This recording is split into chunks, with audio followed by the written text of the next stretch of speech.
Let's talk about something that is quietly devastating many marriages. You're hurt. Imagine the situation. You've been hurt and there's been a rupture and like something real and consequential happened in the relationship. And yet you never hear him say, I'm sorry. No acknowledgement, no repair, no ownership. Instead, maybe you get silence, deflection, minimizing, or blame shifting, right? Somehow you end up being the problem for bringing it up. If this is your marriage, I want to start by saying this. You're not unreasonable for needing repair, and you're not weak for staying. You're actually courageous. Today, we're going to talk about what it actually takes to remain married and emotionally content and okay when your husband cannot or will not apologize.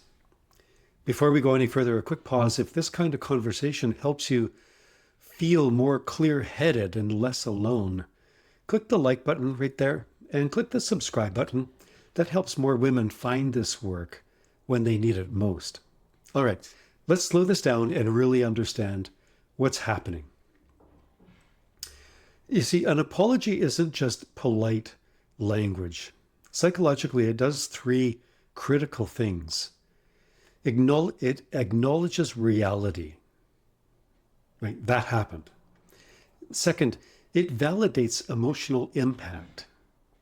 And three, it restores safety after rupture.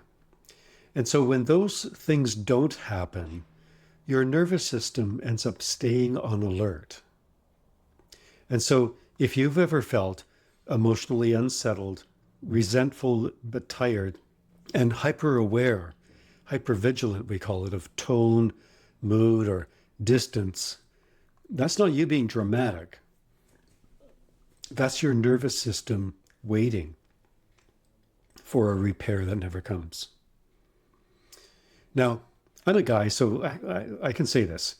For many men, saying I'm sorry isn't just manners, it's about identity threat. Unfortunately and tragically, apologizing can feel like admitting weakness, losing power, accepting shame, or risking collapse of his own self-image. So instead of repair, lots of guys default to defensiveness, justification, withdrawal, and then, rewriting the story. And so understanding this is not about excusing it. It's about stopping the internal war within you that you're fighting.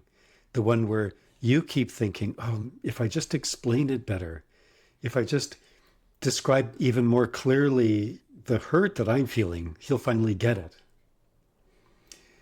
Well, newsflash, quite probably he already gets it. He just doesn't have the internal capacity to tolerate the discomfort of owning it. If that resonates with you, pop a note in the comments saying, Don, finally somebody's talking about my experience or something like that. If you're choosing to stay in a marriage where apologies just don't happen, at least on his side, the question is not, how do I get him to say sorry? The real question is, what internal resources do I need so that I don't slowly disappear or go crazy? Because without those resources, staying becomes self-betrayal. So let's name the most important ones here for you. First is self-validation. This is huge. This is major.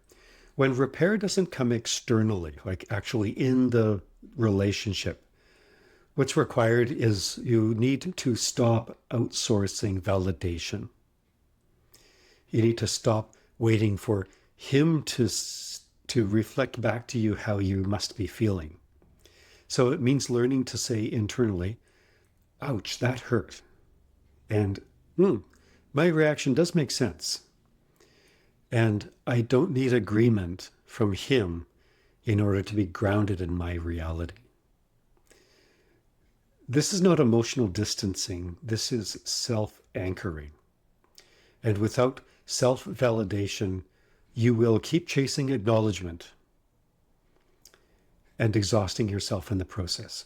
If you find yourself exhausted trying to get something from him, connection, love, acknowledgement, appreciation, there's a strong likelihood that this is what your kind of core frustration is.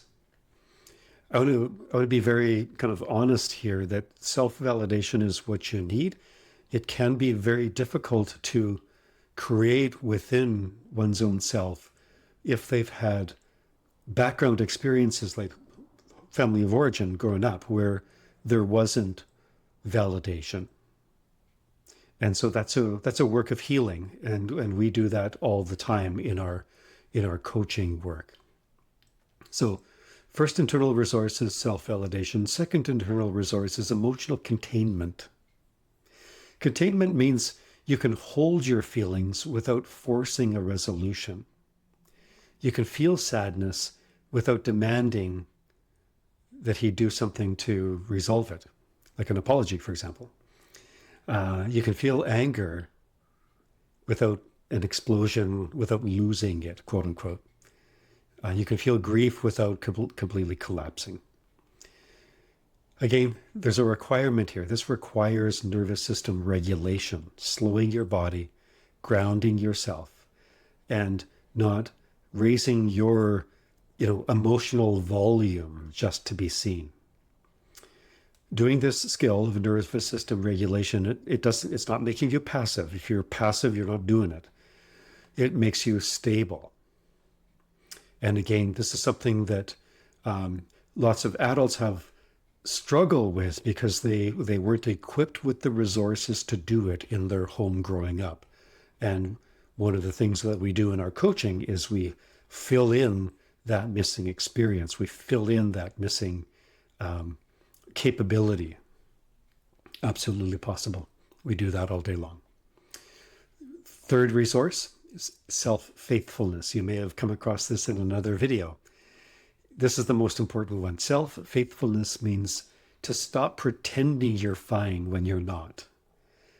Stop minimizing your experience and stop making peace with things that are quietly wounding you. You may stay, but you don't abandon yourself in order to do it. You tell yourself the truth. You have a truthful, honest relationship with yourself. And from that truth, you decide what boundaries, what support, or what distance you need emotionally or practically. So I'm not telling you whether to stay or go. It's not my job. But if you want to stay married, you can stay married to someone who never apologizes. I absolutely believe that's possible. I've seen it. But you cannot stay in a healthy way, emotionally, psychologically, spiritually, without self-validation, emotional regulation, and loyalty to your own well-being. An apology is one form of repair.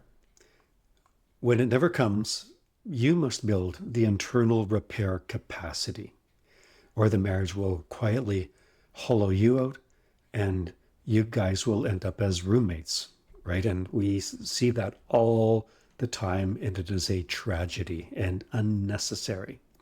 And in many cases, women that decide to work with us, we reverse the process and move the relationship back from roommates to good, happy, genuinely satisfying couple. So if you've been telling yourself, I should just be able to handle this better, this is not a strength problem. It's a nervous system and self-faithfulness problem. And by the way, that's why I wrote the Trauma Recovery Blueprint coming out in February to help men and women, but women, develop the internal stability and the clarity and the self-trust needed to live inside difficult relational dynamics and just in difficult contexts of all kinds. You'll find the link below if you'd like to explore it. And before you go, click like on this video, click subscribe for future conversations, and share in the comments, what do you find hardest when repair never comes? Your honesty in the comment section may help another woman feel less alone. So take care of yourself, love yourself more than ever. You are allowed to matter, even when no one says sorry.